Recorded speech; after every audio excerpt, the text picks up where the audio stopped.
Hello, and Welcome. welcome to Alternate fucking Casuals. What makes you Fucking casual? It don't matter. What you know. fucking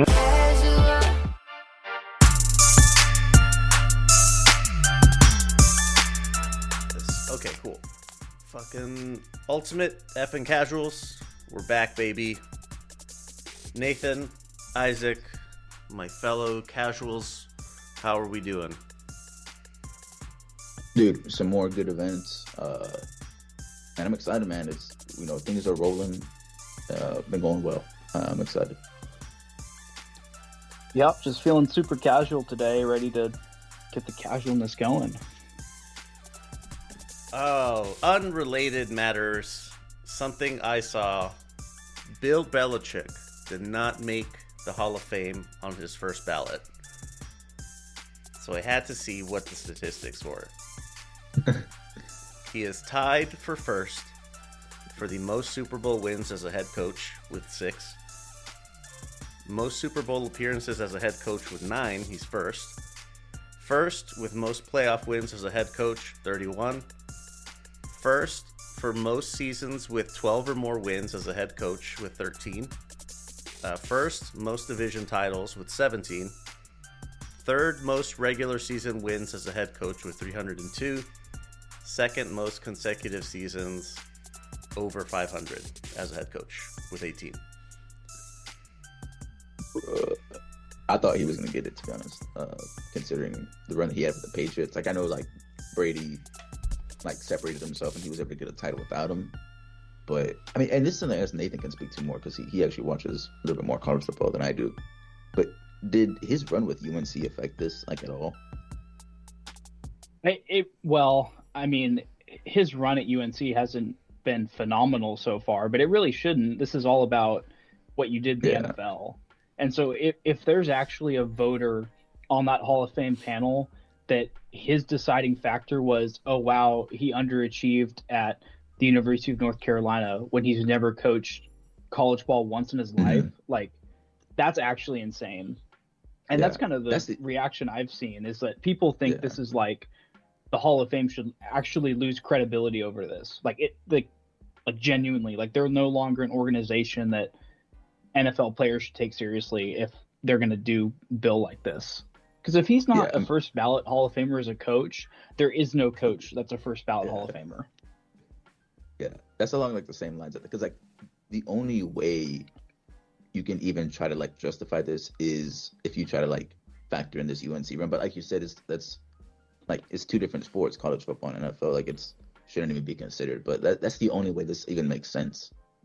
If you try to reason out how he didn't get Hall of Fame on his first ballot. But this was a bit wild to see, a bit unexpected. Just wild, man. I would have thought he's. Bro, he had a crazy run with the Patriots. If anyone was gonna get into the Hall of Fame, it was gonna be Belichick. But I guess I don't know, man. Yeah, this is definitely hurting the Hall of Fame's credibility. I did see that some of the voters, some of the panel for the Hall of Fame, were saying that the two controversies, Spygate and Deflategate, are what made them hesitate on voting for Bill Belichick. From what I understand of those events, the Spygate, they were recording the other team is allowed. They were just doing it from the wrong section of the arena. Yeah, I think they got someone closer in. And what's funny about that is that the Jimmy Johnson, the Cowboys' old head coach, when they went on their run, he literally went out on Twitter and said, literally everyone was doing what they did in Spygate. I did that with my team. He just admitted to breaking the rules there, but everyone literally does that. This is not. There's no way this can affect someone's Hall of Fame stuff. Is what he believed. And then for Deflategate, wasn't it just because the weather, it was cold out and that made the balls a little bit more flat. I'm pretty sure that's what it was.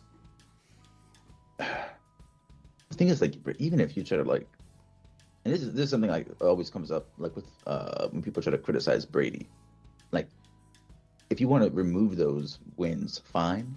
There's still, I mean, even without those, bro. I mean, one of the best coaches of all time, and Brady would still be the GOAT. I mean, it's even if you want to be that nitpicky, it doesn't really like matter. It doesn't really matter. I mean, but it's just, yeah, this was a textbook snub. Yeah, I mean, the outrage is a little bit justified here. I don't know how he did not get in. I'd be a little bit pissed. But yeah, I mean, this just takes away from what the Hall of Fame is supposed to be. It sort of doesn't mean anything anymore now. But I mean, this is just, yeah, it was wild to see. Oh shit! Speaking of wild to see, on January 31st, we had some excellent boxing. One thing that I'm pretty sure even made the rounds in the MMA circles, Jarrell Miller's hairpiece gets punched off of him. Dude. And you guys like watch boxing too. This has got to be like one of the funniest things that have happened in boxing in quite a long time. Like, at least that's like what I came away with. I mean, I was rolling laughing whenever this happened. I mean, they showed it in slow-mo. The commentary team was even laughing. It was insane. And I think the part that made me laugh the most was after the fight, Jarrell Miller tries to say, and I'm trying to like not laugh while I'm saying this, but he tried to say that 2 days prior to the fight, he was at his mom's house and he used the wrong shampoo. And he said the shampoo was like, he said it was like an ammonia bleach that made his hair fall off. It's like, bruh, what? You did not just go bald 2 days ago and had to get this toupee, put on in time. Like, it just seems like such a useless lie, but it's just like incredibly funny that he would try to lie about that. But yeah, this is just a hilarious thing that happened on Saturday. And what's funny is that like at the end when he's like raising his hand in victory, you still see the line where it was glued on his head. Dude. He looks like Martin Luther or something like that, like a Reformation monk, something like that, with a little ring around his head. Dude, the fade was killing me, bro, because it after the toupee fell off, it was just like fading into nothing. It was so good, and and he had like a little bit of hair left at the very front where he was like lined up, and just like this empty circle in the middle. It was so good. Yeah, I mean, yeah, just wild, man. And the fact that he threw it into the crowd. I mean, I guess he played it off as well as he could. But yeah, just an incredibly that's something you couldn't even script. Just incredibly funny. The memes about it have been pretty good. There's a lot of funny stuff out there. Bruce Carrington had an awesome knockout over Carlos Castro. It's a tough fight, and he pulled it out. It's really cool. Yeah, very, very good knockout, man. Was it like a 3-punch combo that just put him down? Yeah. And man, it was over. I mean, it was a very, very good knockout. They need to make Espinosa, man. He needs to fight Shushu. It's time. If there was going to be any time, it's now. He has to fight him. There is chatter that Espinosa is going to fight Angelo Leo. It's okay. If it's not going to happen, that's a pretty good substitute. Yeah, it's not a bad fight to make either. Yeah. In the main, Shakur Stevenson takes Teofimo Lopez to fucking boxing school. Dude, what words do we have to describe how dominant this performance was? Sublime, I think, is the right word for it. Dude, B2A, belt to ass, bro. This was Teofimo won one round on my scorecard, and it was literally because Shakur was just taking a round off. Teofimo looked like, I mean, just you could even the casual fan could see that there's just a massive gap in boxing skill between these two. And Shakur looked like a completely different level from Teofimo. Completely different level. Yeah, and I kind of have to eat some crow here because I've been like on the anti Shakur Stevenson train for a long time. And I mean, to give myself a little bit of grace, I feel like there was some legitimate holes in his game that he got away with from fighting, top rank guys. But where he is now and how he's matured and really like how he looks at 140, he looks so much better physically. Like he looks scrawny and almost like underweight at times in some of his 135 fights, but at super lightweight, he looks significantly better. And I mean, he just fought with so much poise and command in this fight. Like immediate, like round two, like we're halfway through round two, and everyone in the Discord is like, "This fight's over." Like it was that clear. Yeah. And I mean, just immediately had his range, was like crushing him with his jab.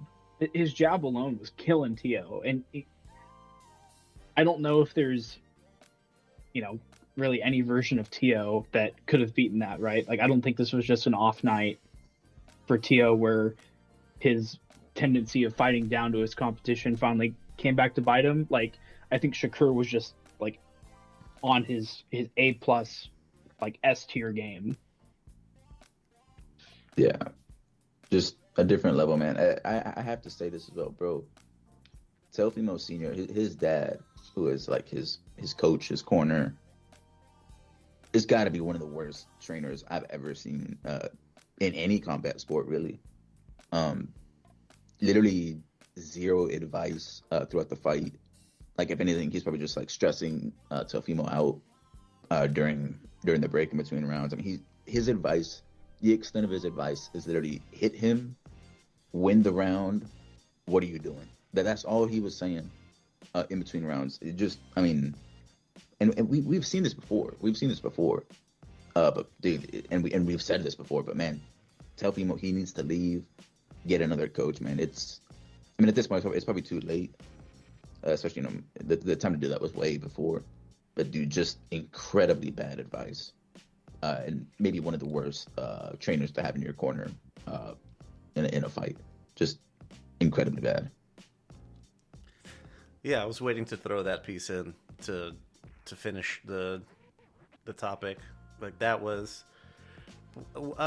gotta be the worst cornering coaching I've ever seen. Like you described it, like his most profound advice to Teofimo was fuck him up. Thank you, Tio Senior. That's just perfect. Yeah, I mean, just like screaming in his face, like, what are you doing? You aren't following the plan. Hit him. You got to hit him. Win the round. Like, there's no help for it. Like, meanwhile, Shakur's corner was, I mean, Shakur was beating his ass, and like his corner was still giving him advice. Keep moving to the side. Keep sticking that jab out there. You're doing good. I mean, they were doing like just such a better job than what Teo Senior was doing. And obviously, like I think even if you put like the best corner there, like Teofimo probably still would have gotten beat bad. But I mean, it's not going to help either. That Teo Senior is just giving no advice to Teofimo.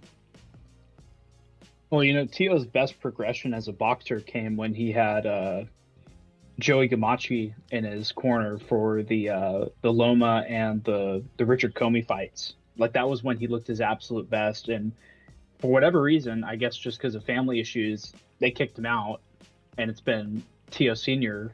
So, like, I mean, if you went back there and you got him out of there and you had a proper training camp, like, I think, Tio could have ended up continuing to refine his skills. But like you said, I mean, Shakur, he really showed another level tonight. And, you can see that the time he spent around Terrence Crawford, that's not just like for show. They're not just like buds. Like, he's absorbing a lot of that boxing knowledge and like kind of intuition from Crawford. Like, you can see it. And like now it's like if you had asked me like 3 years ago, I'd say there's no way in hell that Shakur could ever beat someone like Gervonta Davis. But now it's like, shit, I don't know if Davis can win that fight. Like, it's completely flipped. And like, I have this rule about myself where like, I'm not going to be a hater in the face of greatness, right? Like, I may not like you for whatever reason, but like, if you prove yourself, I'm going to give you your props and I'm going to shut up. Like, I will acknowledge greatness when I see it. I'm not going to resist that. So it's taken me a while, but I've finally been proven. I've finally seen the light for Mr. Shakur here. So Yeah. I mean, he's talking about. I mean, we saw after the fight he might fight Conor Benn now. They did a little face off. Yeah, I mean, we'll see what happens. They got like a whole thing going on with Rolly Romero as well, potentially against Conor Benn. So we'll see what happens. But they did do that face off. It looks like, I mean, Shakur, if he had his choice, it seems like that's what he wants. I mean, it'd be, I think, a pretty easy belt to grab, like another one. But yeah, I mean, we'll see what they do next with Shakur. Oh God, yeah. This was like a different level of Shakur. Like he's usually fighting off the back foot, countering more, but this time he was pressing the issue, and it was pretty fucking scary. Like a front foot Shakur Stevenson, that is not a good prospect for like anyone. But let's move to some MMA news. John Anik thinks that UFC events are too long. I am inclined to agree.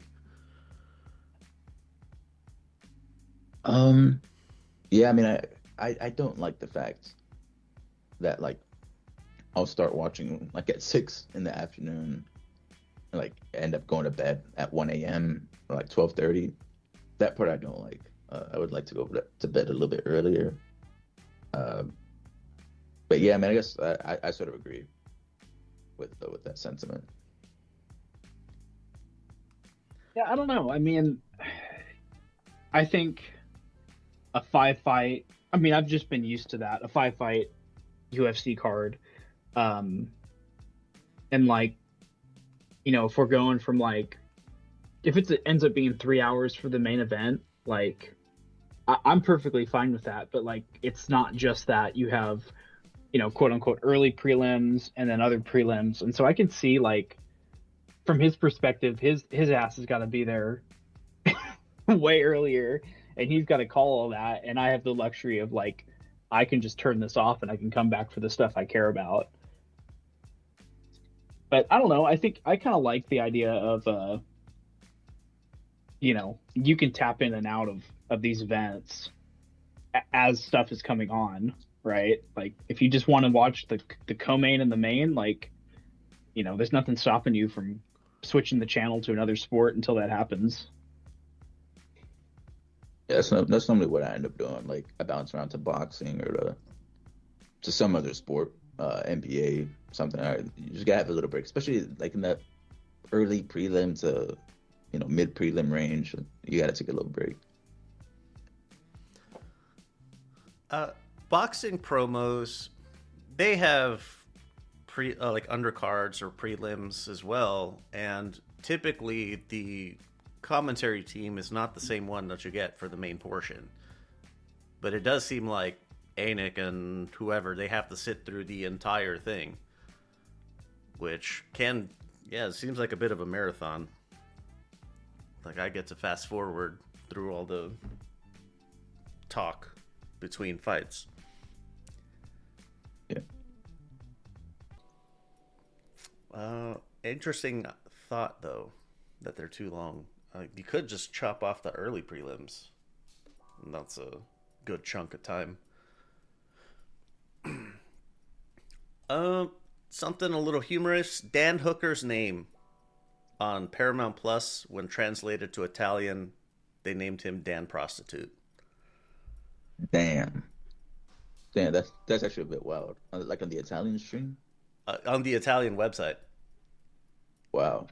Damn prostitute. Yep. as well. Sorry, Dan. That's how it goes sometimes. Taporia hints at a June return, and it's likely to be against the interim titleist, Justin Gaethje. And there's talk of this being on the White House card. Is Taporia even going to come back, though? To me, that's the question. Who it's going to be against, and that is whatever. It's just a matter of if he actually comes back. Yeah. I mean, I think he would definitely take this fight, but it like you said, it's just a matter of will he get everything squared away with all the legal issues at home in time?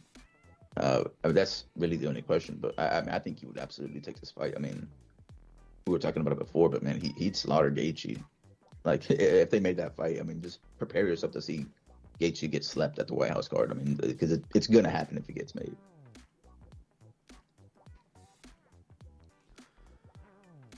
Oh, Wonder Boy Thompson has one fight left on his UFC deal, and if the UFC does not re-sign him, he will retire. So is this the end of Wonder Boy? Yeah. I like Wonder Boy, bro. He's was one of my favorite fighters. Man, his style was really fun. But yeah, it just hasn't been that good recently. He's on was on a bit of a losing streak. I don't think they're gonna re-sign him. They might. I don't know if they're gonna like try to put him on some type of analyst type thing. I know he's friends with Chris Weidman, who they have at the analyst table right now. But I know he does like other stuff like coaching kids and karate. So I mean, we'll see what he ends up doing. But I don't think they'll re-sign him. Just getting to that age. I mean, he's over 40, right? He's a good bit over 40. For sure. I Yeah, think so. he's getting up there in age, and like concur with everything you said. He's paid his dues. There's no reason for him to fight anymore. Like it's time. Yeah. Nick Diaz reaches 1 year of sobriety. Was recently married. I thought this was nice. Wanted to give him some props. Yeah, there's been this whole Nick Diaz storyline I've just sort of missed. I saw some things about it in the background. I'm not too sure what's been going on, but I mean the 1 year of sobriety is definitely a good thing. Definitely a good thing. The next season of The Ultimate Fighter. This is a rumor piece. I'm not. This isn't 100% yet, but the rumored coaches are Tito Ortiz and Bryce Mitchell. It's quite an odd pairing there. Yeah, that feels like a far out rumor, man. That would be like incredibly hilarious if they did, and like tough viewership has to have tanked as of it. Like I stopped watching. It was like 3 years ago. I mean, I think the last one I watched was Volkanovski versus Ortega. That was the last season I watched. But yeah, it has to have tanked. But this would be hilarious, man. I know I wouldn't watch it, but I know there would be some hilarious clips of Tito and Bryce that I'll definitely tune in to watch at least the clips. I think, yeah, I mean, putting the two most schizophrenic guys in your organization's history into a tough season sounds really funny. We'll see if that actually plays out like that. But that sounds fun. I'd watch. Shavkat Rakhmonov likely to be out for another year, on top of how long he's already been gone. Yeah, dude, this was bad, bro. Another like surgery, I think, in his knee. Yeah, that's right. Dude, he's been out for so long, and like multiple surgeries is not a good sign for like your athletic career. Dude, I was a big fan of Shavkat. I mean, still am, obviously, but like, this is just one of those unfortunate things in athletics or in sports that you just really can't control. injuries happen, and I'm like, do your best to avoid them. But yeah, I mean, we'll see if he comes back. If he does come back, then it'll be, the question will be, will he come back the same? But yeah, just it sucks, man, because this was someone that, he was like a boogeyman at the welterweight division. We were talking about, a title shot, potentially being a champion. Him versus Islam would have been a tremendous fight. But yeah, I mean, we might be sitting on another like what if type fighter.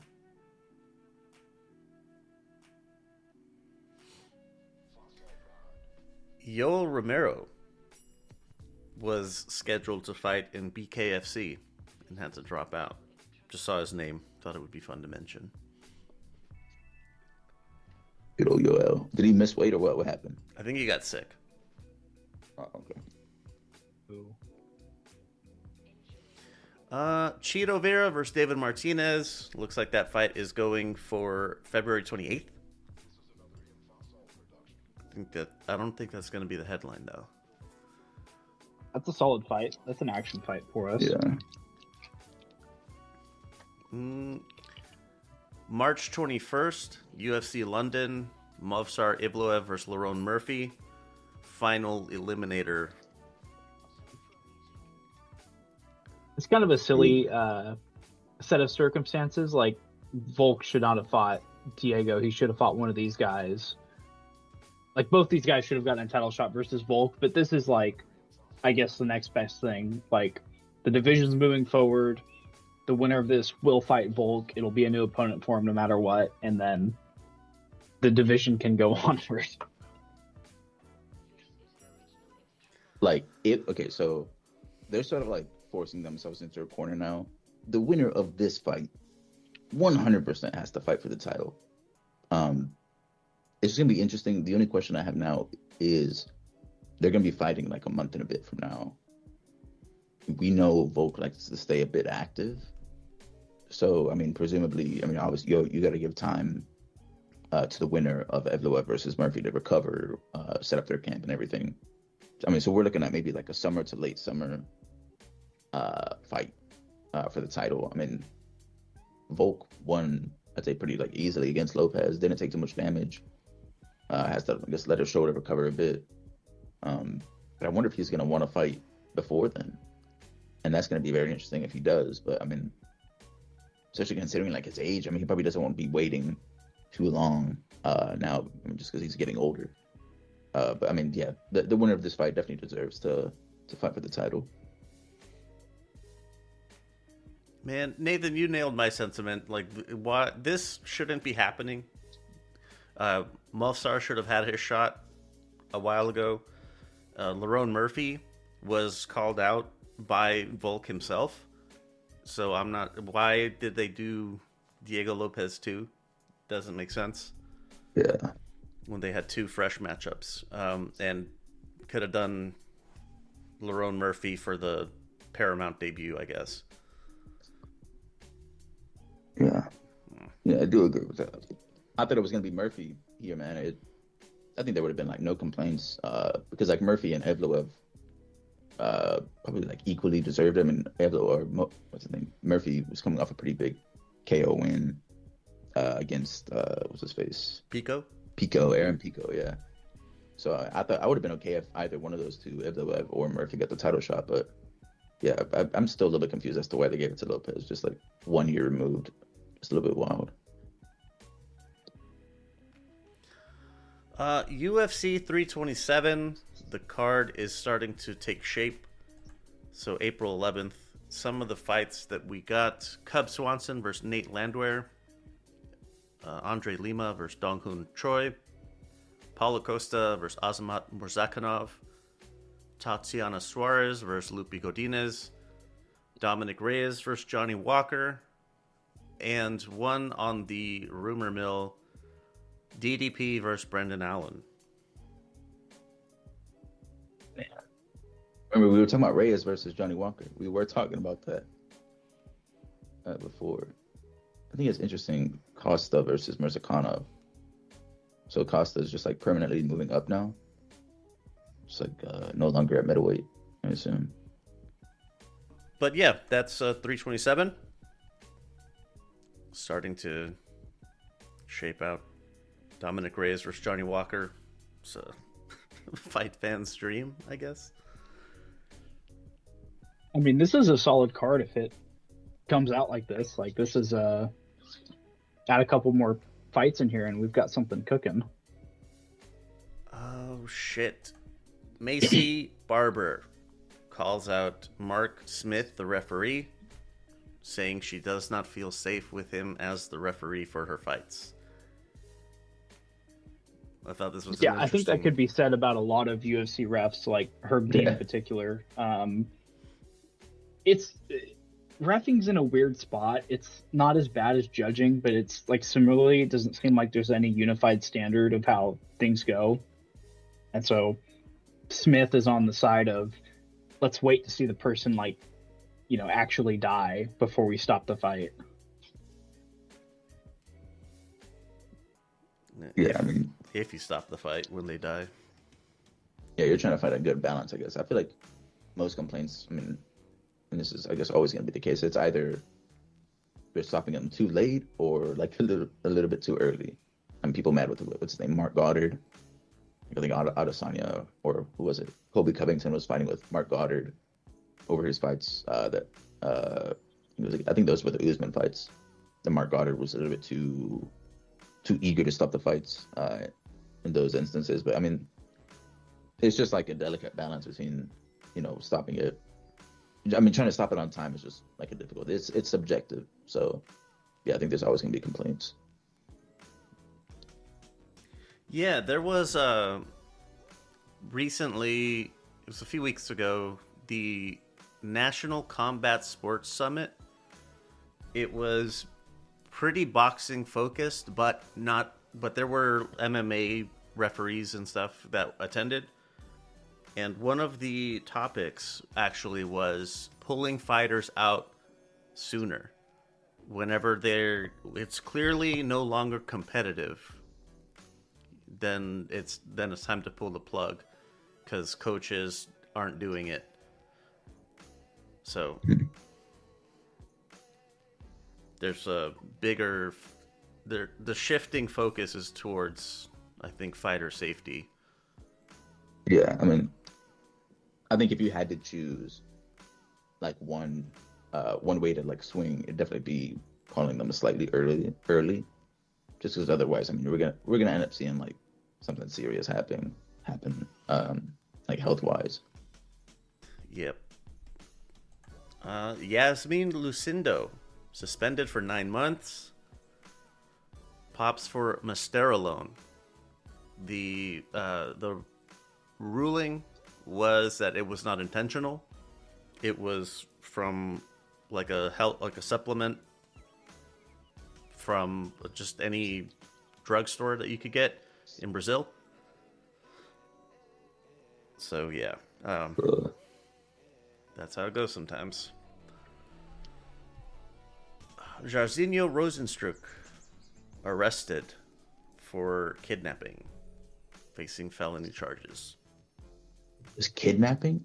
I saw the news, but I didn't realize it was kidnapping. Wow. False imprisonment. Wow. It's some wild shit. Definitely. Who did he allegedly kidnap? That's a good question. His wife. Ooh. Oh, like maybe she wanted to leave the house and he didn't let her, kind of thing. Yeah, that might be it. That's what I'm assuming. Yikes. Yeah, that's actually exactly what happened. Is that she tried to leave and he wouldn't let her. Big F. Damn. Well, when you're a giant fucking MMA fighter, it's gonna look a lot more one-sided than just like a married couple arguing. Yeah. From the quick bit that I was able to skim, it doesn't seem like he was beating on her or anything. But Jack Della Maddalena is looking to return in April or May, and the team is gunning for Carlos Prates. That is quite the comeback fight to pick.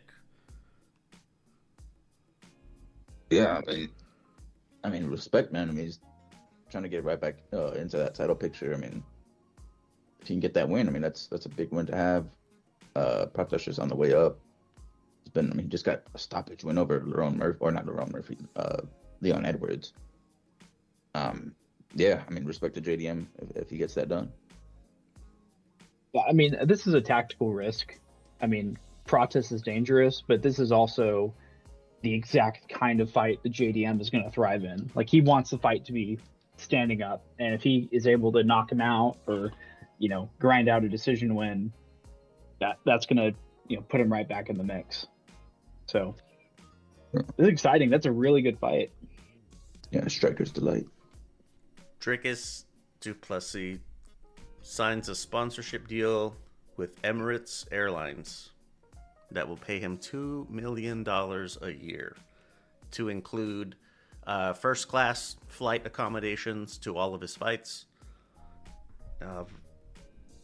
That was the main thing that I took away from it, but geez. That's crazy money, yeah. Woof. Yep. Congrats. That's quite the deal. Yeah. Anything more for the news? Did anything come up that I might have missed? I believe so. I think that's all of it. Real American Freestyle extends their relationship with Fox Nation. Yeah, I've heard of that. They were getting Bo Nickel to fight, right? I saw somebody that was calling out Bo Nickel, saying that he's not going to fight on RAF because if he gets embarrassed over there, which naturally said fighter thinks he can do, then Bo Nickel will have no prospects in the UFC anymore. Oh snap! Their next event is going to be here. Where? RAF 6 in Tempe, Arizona. It's not too far away from me. Olympic gold medalist and former champ Henry Cejudo will be facing Uriah Faber. Oh wow. Man, Faber he's been into the game for a long ass time. That's actually a bit wild. Is this is RAF the UFC pension program? If you want to continue to get paid, into the latter years of your career? Yeah, I mean that's just for the wrestlers, yeah. Armand competed there recently.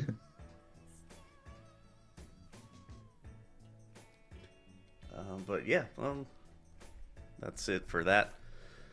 Let me see here. A couple of notes.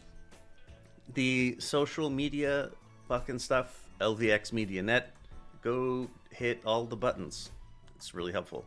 And if you could, wherever you're listening, leave a rating.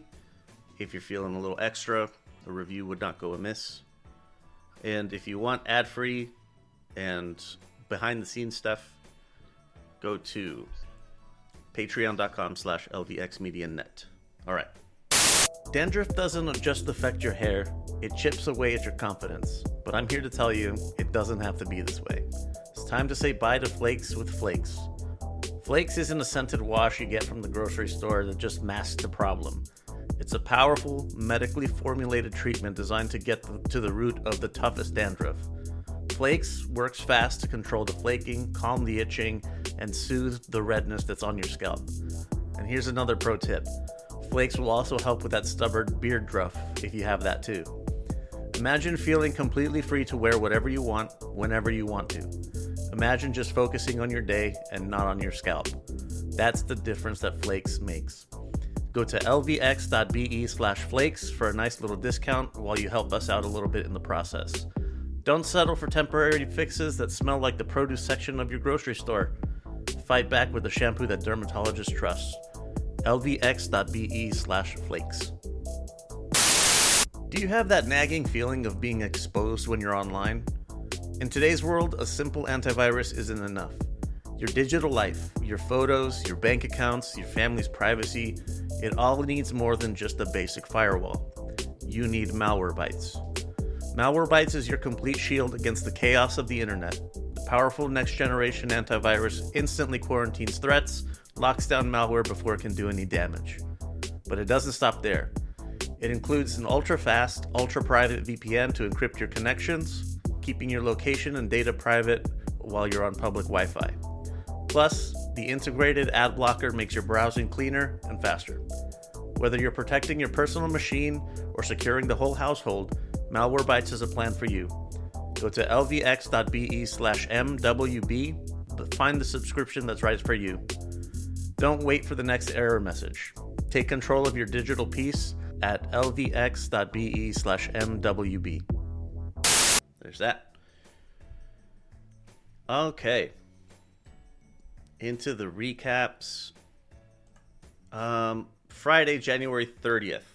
One Friday Fights 140. This one was fucking stacked with knockouts. Holy shit. Just, like, I was going to pick just a few that stood out, and I ended up picking, like, the majority of the card. It was that good. Where's my favorite one? A dude named Pepsi got stopped in 2. Pet Wong dead. Wow. Knocked him the fuck out. That's a hilarious name, Pepsi. Pepsi. Good stuff. Man, shit. Even the submission grappling bout that they had at the very beginning, even that one was fucking exciting. Overall, this was an excellent One Friday Fights. I definitely recommend going back and watching it. It's worth it. But Saturday, January 31st, UFC 325 at the Kudos Bank Arena in Sydney. Well. From the bottom up. Lawrence Louis split decision over Sulang Grangbo to win the Road to UFC Bantamweight final. Keiichiro Nakamura stopped Sebastian Saleh in 3 to win the Featherweight finals. Dom Marfan gets a decision over Sang-Woo Kim to win the lightweight final. I think there was another fight that got called off. I think it was like an Islander guy. He had like the mouth tattoos. And he was I saw the clip of him using the towel at the weigh-in to try to like take weight off the scale. Oh, yeah. Yeah, I did see that. Where he weighed in like 122. He did a little bit too much. Yeah, and then when they re-weighed him, he hilarious. was like 130. It was fucking insane. Khan Offley, majority decision over Yiza. I marked this one because it was a very, very entertaining fight. I'm still torn whether or not I agree with the decision. I felt like Yiza did enough, but this early prelims was actually pretty fucking solid.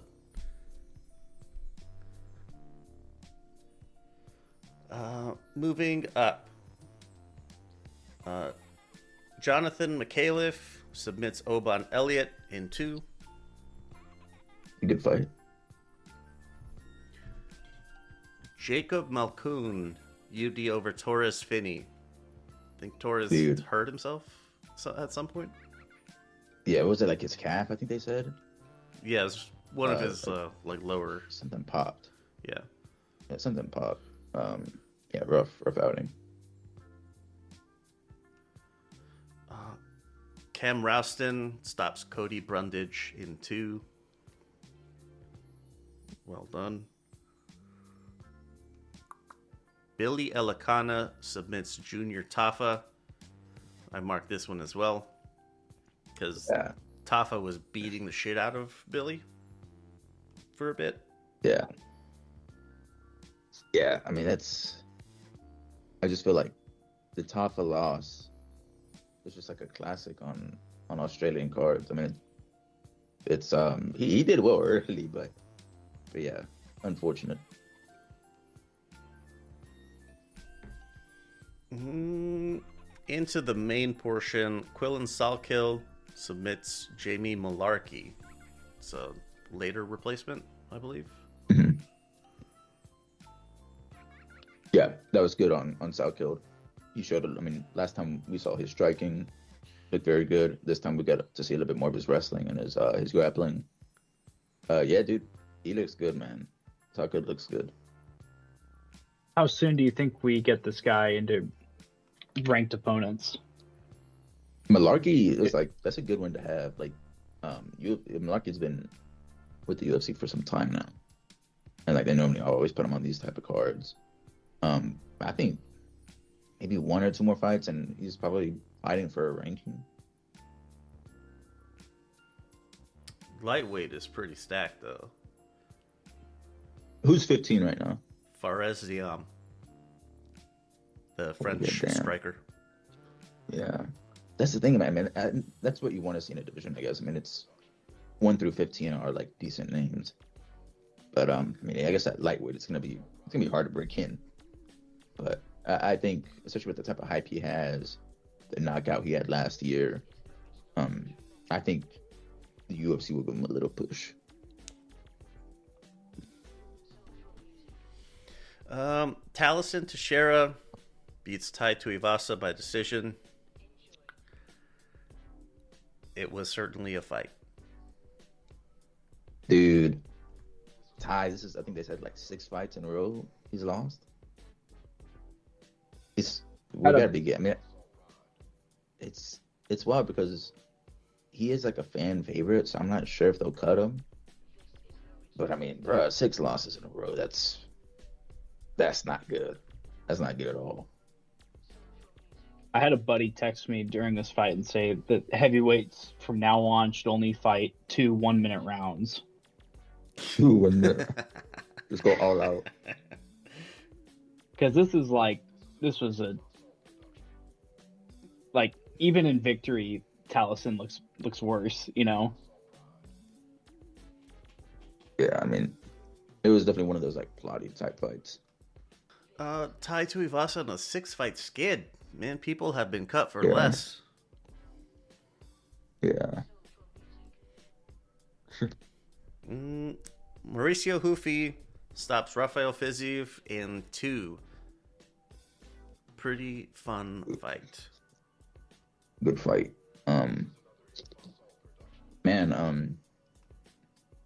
Just a massive right hand that Hufi caught him with. We knew this was gonna be a good fight. It perhaps wasn't like as good as I thought it was gonna be, but it was a nice like striking battle between them. Yeah, man, Rip Fiziev, man, he's been fighting like a lot of demons in his last few fights. He is good. It's just every person he's fought as of late has just been a monster. But yeah, I mean, good win for Hufi to have. I do feel really bad for Fiziev. Like, he, as you said, he's gotten the murderer's row, and he's clearly talented. But like, I mean, and maybe it has something to do with like never getting a soft touch.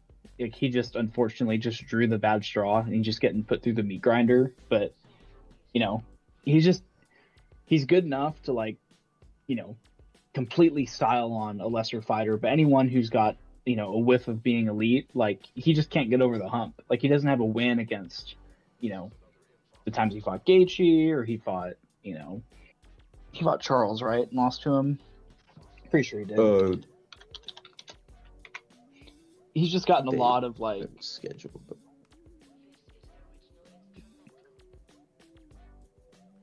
It was scheduled, but I don't think that fight went through. Yeah. I mean, I don't know. He's still only 32, but he's been through a lot. So, I mean, we'll see. It's got to be tough to like keep your motivation when you keep coming up short. But I hope he does, because he's I mean, he's freaking talented. He just he needs a break. He's one of the only UFC fighters I think that needs like just give an unranked guy like just get him a win, man. Benoit Saint-Denis stops Dan Hooker. Is this also 2 in a row for Hooker? Yeah, I mean, and we're talking but two about terrible matchups, two horrific matchups for him. I can't really blame him too much. Dude, by the way, we're talking about late stoppages. Dude, this was one of them. Benoit Saint-Denis was just like raining down elbows onto Hooker, and I mean, there were so many. Like he took crazy amount of damage at the very end. This one perhaps could have been stopped slightly earlier, and I think everyone would have been okay with it. Just a lot of damage, but yeah, I mean, good performance from BSD. I feel like they got to do Patty versus Hooker. There's been like a lot of talk about it. They've had like some beef. I think they got to do that fight. Maybe even in the UK. When's UFC London? Might be that's too soon. I think that it'll be in March. It'll be too soon, I guess. Yeah. But I think that's a good matchup that they need to do though. Wherever. And the main event, featherweight champ Alexander Volkanovski beats Diego Lopez even more convincingly than he did the first time. Yeah, we talked about this earlier. This is a fight that had no business being made.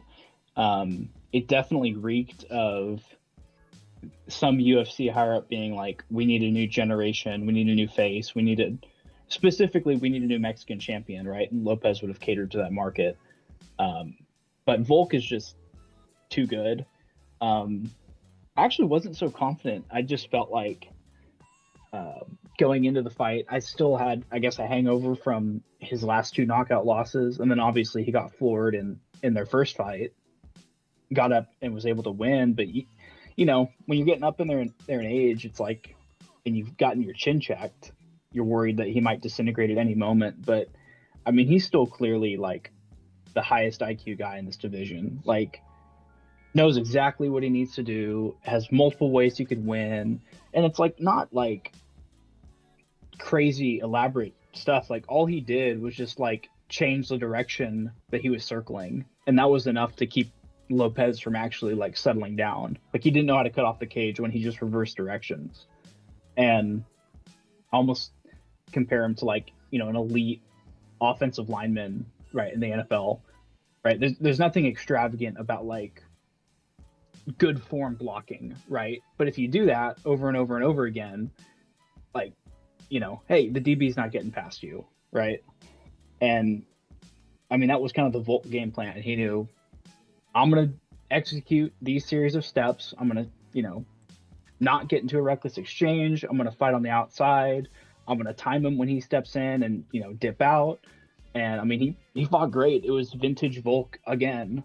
And I mean, I think as long as he stays at 145, I mean, I think he could eat the rest of that division alive. As long as he wants to hold on to that belt, he can have it at this division.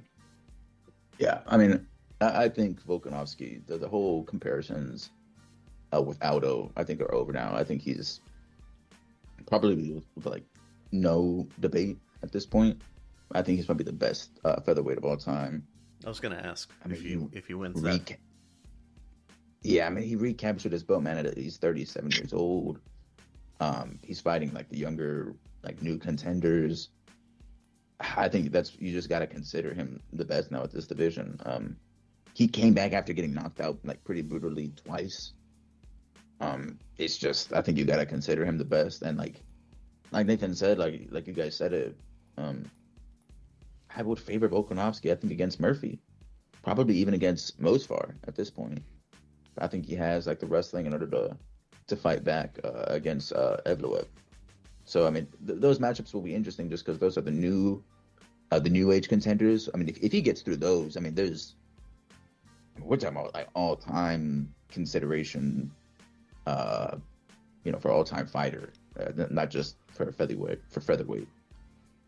Would be, I mean, he's a tremendous fighter already, but that would just put him in a different level if you were able to get, you know, if you were able to get past either Evloev or Murphy. I mean, imagine if this is his last 5 fights, is Lopez twice, and then it's Murphy. I guess it wouldn't be Evloev because he would have lost.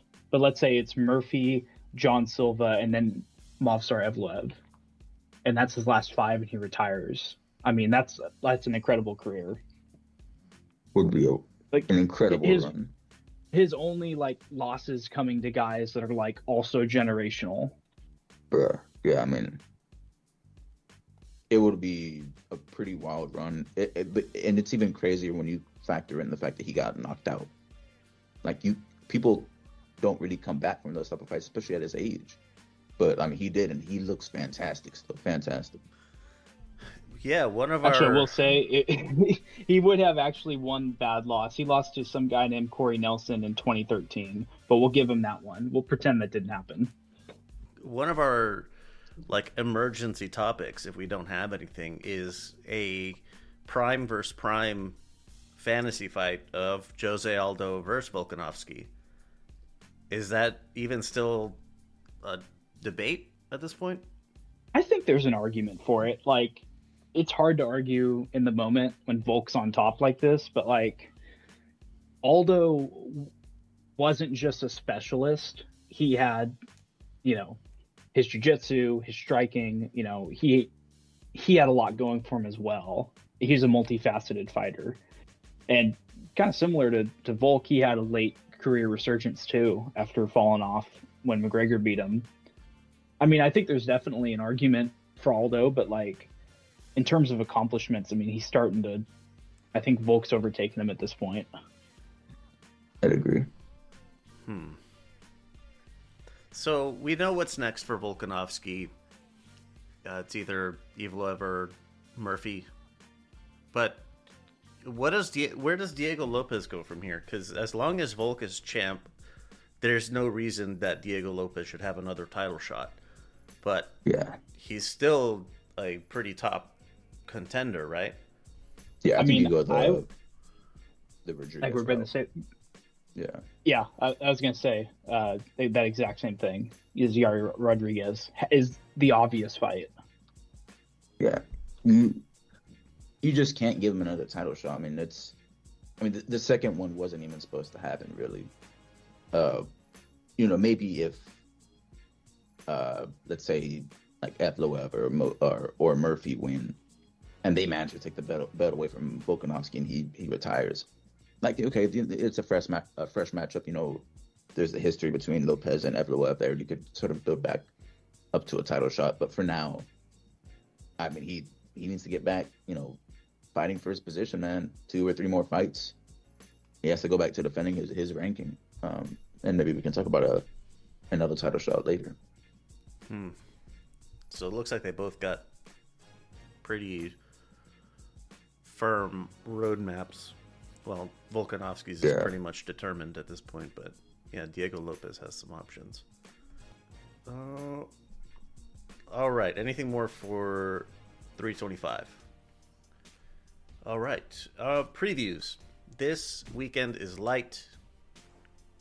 We only got stuff on Friday, February 13th. One Friday fights 142 in the morning, and in the evening, one Fight Night 40. In the main event, Jackie Buntan, the strawweight kickboxing champ, versus Stella Hemmetsberger. And there's an interim Muay Thai title fight. Dude's name is Shadow versus Nico Carrillo. Carrillo's fucking a good watch. There's a guy named Black Panther on here. So that's cool. But yeah, it's fucking Valentine's Day, so don't sit at home with a bottle of lotion and some tissues, dude. It's Friday. It's on a Saturday. Go do something. Yeah. All right, really quick. What if your best thinking day wasn't a lucky accident? What if you could access that clarity, that sharp focus, that feeling of being completely on whenever you need it? We live in a world of distraction, where mental fog can settle in before noon. You need a natural edge, a simple way to clear the noise and elevate your mind. Introducing psilocybin, the daily supplement powered by extraordinary magic mushrooms. For centuries, these mushrooms have been revered for the unique compounds that support brain health in very groovy ways. Psilocybin has harnessed that power, making it easy to integrate it into your daily routine. When you take psilocybin, you're not getting a jolt of caffeine or a rush of sugar. You're nurturing your mind's long-term health and inner tranquility.